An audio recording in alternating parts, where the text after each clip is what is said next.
Chapter 3 अपवाह क्षेत्र या अपवाह। अपवाह शब्द एक क्षेत्र के नदी तंत्र की व्याख्या करता है। भारत के भौतिक मानचित्र को देखिए, आप पाएंगे कि विभिन्न दिशाओं से छोटी छोटी धाराएं आकर एक साथ मिल जाती है तथा एक मुख्य नदी का निर्माण करती है।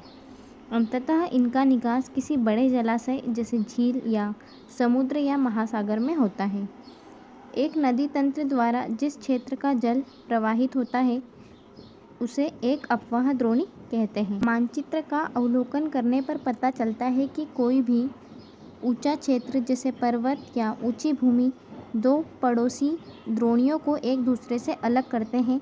इस प्रकार की उच्च भूमि को जल विभाजक कहते हैं। नदियों के बीच उच्च भूमि या किसी पर्वत को जल विभाजक कहा जाता है। विश्व का सबसे बड़ा अपवाह द्रोणी अमेजन नदी की है।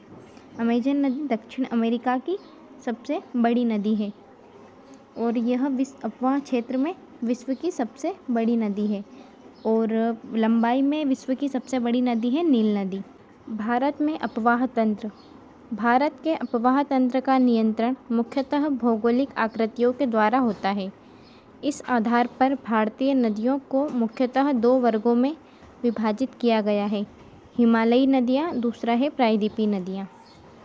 भारत के दो मुख्य भौगोलिक क्षेत्रों में उत्पन्न होने के कारण हिमालय तथा प्रायद्वीपीय नदियाँ एक दूसरे से भिन्न हैं। हिमालय की अधिकतर नदियाँ 12मासी नदियाँ होती हैं जिनमें वर्ष भर पानी भरा रहता है, क्योंकि इन्हें वर्षा के अतिरिक्त ऊंचे पर्वतों से पिघलने वाले हिम द्वारा जल प्राप्त होता है। हिमालय की दो मुख्य नदियाँ सिंधु तथा ब्रह्मपुत्र इस पर्वतीय श्रृंखला के उत्तरी भाग से निकलती है। इन नदियों ने पर्वतों को काटकर गार्जों का निर्माण किया है। हिमालय की नदियाँ अपनी उत्पत्ति के स्थान से लेकर समुद्र तक के लंबे रास्ते को तय करती है। ये अपने मार्ग के ऊपरी भाग में तीव्र अपरदन की क्रिया करती है तथा अपने साथ भारी मात्रा में सिल्ट एवं बालू का संवहन करती है। मध्य एवं निचले भागों में ये नदियाँ विसर्प, गोखुर झील तथा अपने बाढ़ वाले मैदानों से बहुत सी अन्य निक्षेपण आकृतियों का निर्माण करती है। नदी सर्पिलाकार रूप में बहती है और उसके इसी क्रम में बहने से इस आकार के आकृति का निर्माण होता है, जिसमें से नीचे वाली आकृति को विसर्प कहा जाता है तथा आगे इसी क्रम में अपना मार्ग बदलने के बाद कुछ जलीय भाग अलग कट कर रह जाता है, उसे गोखुर झील कहा जाता है। अधिकतर प्रायद्वीपीय नदियाँ मौसमी होती है क्योंकि इनका प्रवाह वर्षा पर निर्भर करता है। शुष्क मौसम में बड़ी नदियों का जल भी घटकर छोटी छोटी धाराओं में बहने लगता है। हिमालय की नदियों की तुलना में प्रायद्वीपीय नदियों की लंबाई कम तथा छिछली है। फिर भी इनमें कुछ केंद्रीय उच्च भूमि से निकलने तथा पश्चिम की दिशा की तरफ बहती है। प्रायद्वीपीय भारत की अधिकतर नदियाँ पश्चिमी घाट से निकलती हैं तथा बंगाल की खाड़ी की तरफ बहती हैं। हिमालय की नदियाँ सिंधु, गंगा, ब्रह्मपुत्र हिमालय से निकलने वाली प्रमुख नदियाँ हैं। ये नदियाँ लंबी तथा अनेक महत्वपूर्ण एवं बड़ी सहायक नदियाँ इनमें आकर मिलती हैं।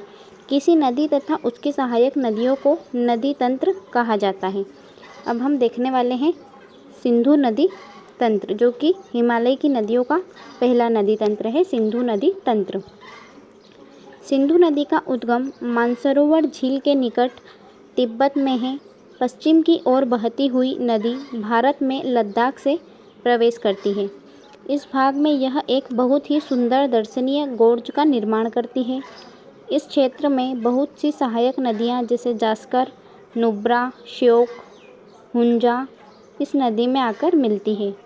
सिंधु नदी बलूचिस्तान तथा गिलगित से बहते हुए अटक में पर्वतीय क्षेत्र से बाहर निकलती है। सतलुज, ब्यास, रावी, चिनाब तथा झेलम आपस में मिलकर पाकिस्तान के मिठानकोट के पास सिंधु नदी में मिल जाती है। इसके बाद यह नदी दक्षिण की तरफ बहती है तथा अंत में कराची से पूर्व की ओर अरब सागर में मिल जाती है। सिंधु नदी के मैदान का ढाल बहुत धीमा है। सिंधु द्रोणी का 1/3 से कुछ आंशिक भाग भारत के जम्मू कश्मीर, लद्दाख, हिमाचल तथा पंजाब में तथा शेष भाग पाकिस्तान में स्थित है। 2900 किलोमीटर की लंबी सिंधु नदी विश्व की सबसे लंबी नदियों में से एक है। सिंधु जल समझौता संधि के अनुच्छेद 1960 के अनुसार भारत इस नदी प्रक्रम के संपूर्ण जल का केवल 20% जल उपयोग कर सकता है। इस जल का उपयोग हम पंजाब, हरियाणा एवं राजस्थान के दक्षिण पश्चिम भागों में सिंचाई के लिए करते हैं। गंगा नदी तंत्र। गंगा की मुख्य धारा भागीरथी गंगोत्री हिमनद से निकलती है तथा अलकनंदा उत्तराखंड के देवप्रयाग में इससे मिलती है। हरिद्वार के पास गंगा पर्वतीय भाग को छोड़कर मैदानी भाग में बहना शुरू करती है या मैदानी भाग में प्रवेश करती है। हिमालय से निकलने वाली बहुत सी नदियां आकर गंगा में मिलती है। इसमें से कुछ प्रमुख नदियां हैं यमुना, घाघरा, गंडक, कोसी। यमुना नदी यमुनोत्री हिमानी से निकलती है। यह गंगा के दाहिने किनारे के समानांतर बहती है तथा इलाहाबाद में गंगा में मिल जाती है। नेपाल हिमालय से निकलती है। इसके कारण प्रत्येक वर्ष उत्तरी मैदान के कुछ हिस्सों में बाढ़ आती है, जिससे बड़े पैमाने पर जान माल का नुकसान होता है। लेकिन ये वे नदियां हैं जो मिट्टी को उपजाऊपन प्रदान कर कृषि योग्य भूमि बना देती है। प्रायद्वीपीय उच्च भूमि से आने वाली मुख्य सहायक नदियां चंबल, बेतवा तथा सोन हैं। ये अर्ध शुष्क क्षेत्रों से निकलती है। इनकी लंबाई कम तथा इनमें पानी की मात्रा भी कम होती है। बाएं तथा दाहिने किनारे की सहायक नदियों के जल से परिपूर्ण होकर गंगा पूर्व दिशा में पश्चिम बंगाल के फरक्का तक बहती है। यहाँ गंगा डेल्टा का सबसे उत्तरी बिंदु है। यहाँ नदी दो भागों में बट जाती है।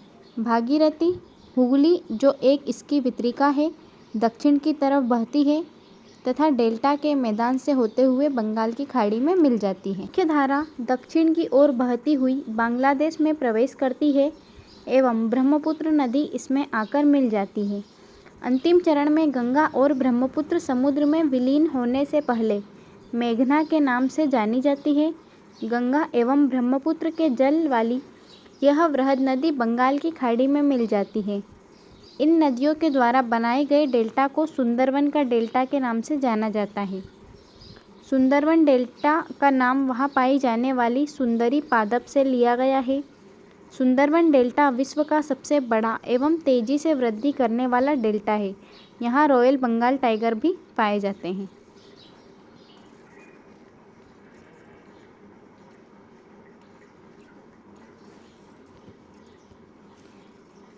गंगा नदी की लंबाई 2500 किलोमीटर से अधिक है। अंबाला नगर सिंधु तथा गंगा नदी तंत्रों के बीच जल विभाजक पर स्थित है। अंबाला से सुंदरवन तक मैदान की लंबाई लगभग 1800 किलोमीटर है, परंतु इसके ढाल में गिरावट मुश्किल से 300 मीटर है।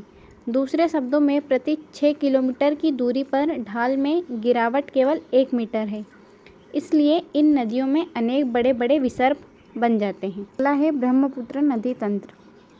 ब्रह्मपुत्र नदी तिब्बत के मानसरोवर झील के पूर्व तथा सिंधु एवं सतलज के स्रोतों से काफ़ी नज़दीक से निकलती है। इसकी लंबाई सिंधु से कुछ अधिक है, परंतु इसका अधिकतम मार्ग भारत से बाहर यानी कि तिब्बत में है।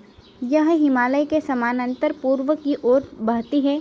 नामचा बरवा शिखर, जो कि अरुणाचल प्रदेश में है, के पास पहुंचकर यह अंग्रेजी के यू अक्षर जैसा मोड़ बनाकर भारत के अरुणाचल प्रदेश में गार्ज के माध्यम से प्रवेश करती है। यहाँ इसे दिहांग के नाम से जाना जाता है तथा दिबांग, लोहित, केनुला एवं दूसरी सहायक नदियाँ इससे मिलकर असम में ब्रह्मपुत्र का निर्माण करती है।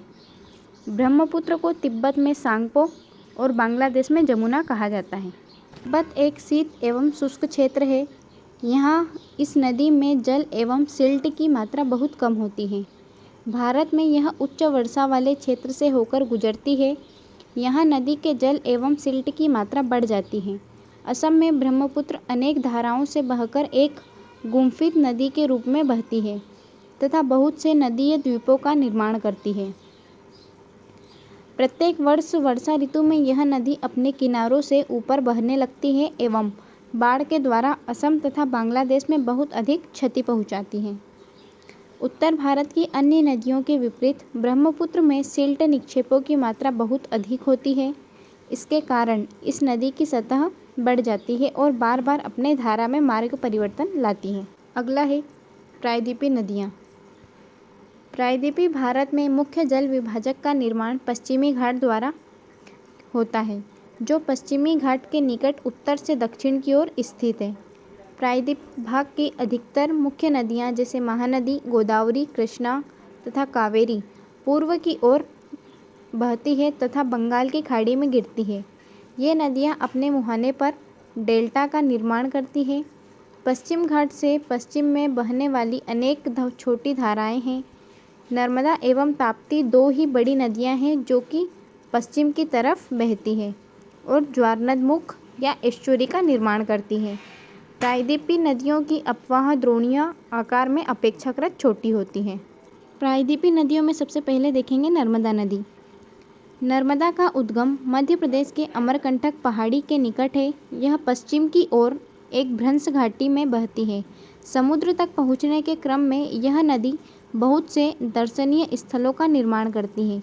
जबलपुर के निकट संगमरमर के सेलों से यह नदी गहरे गार्ज में बहती है तथा जहाँ यह नदी तीव्र ढाल से गिरती है वहाँ धुआंधार प्रपात का निर्माण करती है। नर्मदा की सभी सहायक नदियाँ बहुत छोटी है। इनमें से अधिकतर समकोण पर मुख्य धारा से मिलती है। नर्मदा द्रोणी मध्य प्रदेश तथा गुजरात के कुछ क्षेत्रों में विस्तृत है। क्या आप जानते हैं नर्मदा नदी के संरक्षण के लिए मध्य प्रदेश सरकार द्वारा नमामि देवी नर्मदे नामक योजना प्रारंभ की गई? आप इसके बारे में इस वेबसाइट से जान सकते हैं। ये नदी है ताप्ती नदी। तापी नदी या ताप्ती नदी का उद्गम मध्य प्रदेश के बैतूल जिले में सतपुड़ा की श्रृंखलाओं से होता है। यह भी नर्मदा के समानांतर एक भ्रंश घाटी में बहती है, लेकिन इसकी लंबाई बहुत कम है। इसकी द्रोणी मध्य प्रदेश, गुजरात तथा महाराष्ट्र राज्य में है। अरब सागर तथा पश्चिमी घाट के बीच का तटीय मैदान बहुत अधिक संकीर्ण है, इसलिए तटीय नदियों की लंबाई बहुत कम है। पश्चिम की ओर बहने वाली मुख्य नदियां हैं साबरमती, माही, भरतपुजा, पेरियार। अगली है गोदावरी नदी द्रोणी। गोदावरी सबसे बड़ी प्रायद्वीपीय नदी है। यह महाराष्ट्र के नासिक जिले के पश्चिमी घाट की ढालों से निकलती है। इसकी लंबाई लगभग 1500 किलोमीटर है। यह बहकर बंगाल की खाड़ी में गिरती है। प्रायद्वीपीय नदियों में इसका अपवाह तंत्र सबसे बड़ा है। इसकी द्रोणी महाराष्ट्र में, मध्य प्रदेश, ओडिशा, आंध्र प्रदेश में स्थित है। गोदावरी में अनेक सहायक नदियाँ मिलती हैं जैसे पूर्णा, वर्धा, प्राणहिता, मांजरा, वैनगंगा तथा पेनगंगा। इनमें से अंतिम तीनों सहायक नदियाँ बहुत बड़ी है। बड़े आकार और विस्तार के कारण इन्हें दक्षिण गंगा के नाम से भी जाना जाता है। अगली है महानदी द्रोणी। महानदी का उद्गम छत्तीसगढ़ की उच्च भूमि से है तथा यह ओडिशा से बहते हुए बंगाल की खाड़ी में मिल जाती है। इस नदी की लंबाई 860 किलोमीटर है। इसकी अपवाह द्रोणी महाराष्ट्र, छत्तीसगढ़, झारखंड तथा ओडिशा में है। कृष्णा द्रोणी। महाराष्ट्र के पश्चिमी घाट में महाबलेश्वर के निकट एक स्रोत से निकलकर कृष्णा लगभग 1400 किलोमीटर बहकर बंगाल की खाड़ी में गिरती है। तुंगभद्रा, कोयना, घाटप्रभा, मूसी तथा भीमा इसकी कुछ सहायक नदियां हैं। इसकी द्रोणी महाराष्ट्र, कर्नाटक तथा आंध्र प्रदेश में फैली हुई है। इसके बाद है कावेरी नदी या कावेरी द्रोणी। कावेरी पश्चिमी घाट के ब्रह्मगिरी श्रृंखला से निकलती है तथा तमिलनाडु के कुडलूर के दक्षिण में बंगाल की खाड़ी में मिल जाती है। इसकी लंबाई 760 किलोमीटर है। इसकी प्रमुख सहायक नदियां हैं अमरावती, भवानी, हेमावती तथा काबिनी। इसकी द्रोणी तमिलनाडु, केरल तथा कर्नाटक में विस्तृत है। भारत में दूसरा सबसे बड़ा जलप्रपात कावेरी नदी बनाती है। इसे शिव समुद्रम के नाम से जाना जाता है। प्रपात द्वारा उत्पादित विद्युत मैसूर, मंगलोर तथा कोलार स्वर्ण क्षेत्र को प्रदान की जाती है। इन बड़ी नदियों के अतिरिक्त कुछ छोटी नदियां हैं जो पूर्व की तरफ बहती है। दामोदर, ब्राह्मणी, वैतरणी, स्वर्ण रेखा इसके कुछ उदाहरण हैं। अब हम देखेंगे भारत में झीलों के बारे में। कश्मीर घाटी तथा प्रसिद्ध डल झील, नाव वालों घरों तथा शिकारा से तो आप परिचित ही होंगे, जो प्रत्येक वर्ष हजारों पर्यटकों को आकर्षित करते हैं। इसी प्रकार आप अन्य झील वाले स्थान पर भी गए होंगे तथा नौकायान, तैराकी एवं अन्य जलीय खेलों का आनंद लिया होगा। भारत में बहुत सी झीलें हैं, ये एक दूसरे से आकार तथा अन्य लक्षणों से भिन्न हैं। अधिकतर झीलें स्थायी होती हैं तथा कुछ केवल वर्षा ऋतु में ही पानी होता है, जैसे अंतर्देशीय अपवाह वाले अर्धशुष्क क्षेत्रों की द्रोणी वाली झीलें। यहाँ कुछ ऐसी झीलें हैं जिनका निर्माण हिमानियों एवं बर्फ़ की चादर की क्रिया के फलस्वरूप हुआ है, जबकि कुछ अन्य झीलों का निर्माण वायु, नदियों एवं मानवीय क्रियाकलापों के कारण हुआ है। एक विसर्प नदी बाढ़ वाले क्षेत्रों को काटकर गोखुर झील का निर्माण करती है। स्पीट तथा बार तटीय क्षेत्रों में लेगून का निर्माण करते हैं, जैसे चिल्का झील, पुलिकट झील, कोलेरू झील। अंतर्देशीय भागों वाली झील कभी कभी मौसमी होती है। उदाहरण के लिए राजस्थान की सांभर झील, जो एक लवण जल वाली झील है। इसके जल का उपयोग नमक के निर्माण के लिए किया जाता है। मीठे पानी की अधिकांश झीलें हिमालयी क्षेत्र में हैं। ये मुख्यतः हिमानी द्वारा बनी होती हैं। दूसरे शब्दों में ये तब बनी जब हिमालय में या तो कोई द्रोणी गहरी बनाई हो, या जो बाद में हिम पिघलने से भर गई हो, या किसी क्षेत्र में शिलाओं अथवा मिट्टी से हिमानी मार्ग बंध गए हैं। इसके विपरीत जम्मू कश्मीर की वुलर झील भूगर्भीय क्रियाओं से बनी है। यह भारत की सबसे बड़ी मीठे पानी की झील है, प्राकृतिक झील है। डल झील, भीमताल, नैनीताल, लोकटक, बड़ा पानी कुछ अन्य महत्वपूर्ण मीठे पानी की झीलें हैं। इसके अतिरिक्त जल विद्युत उत्पादन के लिए नदियों पर बांध बनाने से भी झीलों का निर्माण हो जाता है, जैसे गुरु गोविंद सागर, ये भाखला नागढ़ परियोजना से संबंधित है।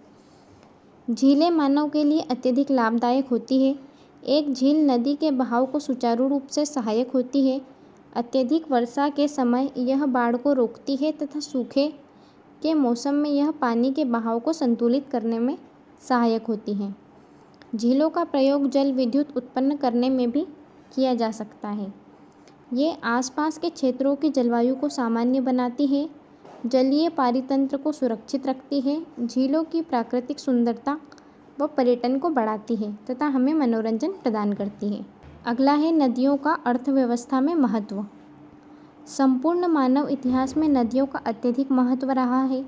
नदियों का जल मूल प्राकृतिक संसाधन है तथा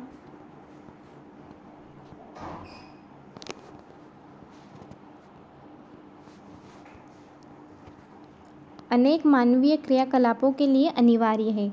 यही कारण है कि नदियों के तट ने प्राचीन काल से ही अधिवासियों को अपनी ओर आकर्षित किया है। ये गांव अब बड़े शहरों में परिवर्तित हो चुके हैं। अपने राज्य के उन शहरों की किंतु भारत जैसे देश के लिए, जहाँ की अधिकांश जनसंख्या जीवित के लिए कृषि पर निर्भर है, वहाँ सिंचाई, नौकायान, जल विद्युत निर्माण में नदियों का महत्व बहुत अधिक है। राष्ट्रीय नदी संरक्षण योजना NRCP देश में नदी सफाई का कार्यक्रम का शुभारंभ 1985 में गंगा एक्शन प्लान के साथ शुरू हुआ। वर्ष 1995 में राष्ट्रीय नदी संरक्षण योजना के तहत अन्य नदियों को जोड़ने के लिए गंगा का कार्य योजना का विस्तार किया गया। नदियाँ देश के जल का प्रमुख स्रोत है। NRCP का उद्देश्य नदियों के जल को प्रदूषण को कम कर जल की गुणवत्ता में सुधार करना है। नदी प्रदूषण। नदी जल की घरेलू, औद्योगिक तथा कृषि में बढ़ती मांग के कारण इसकी गुणवत्ता प्रभावित हुई है। इसके परिणाम स्वरूप नदियों से अधिक जल की निकासी होती है तथा इसका आयतन घटता जाता है। दूसरी ओर उद्योगों का प्रदूषण तथा अपरिष्कृत कचरे का नदी में मिलते रहते हैं। यह केवल जल की गुणवत्ता को ही नहीं, बल्कि नदी के स्वच्छीकरण की क्षमता को भी प्रभावित करता है।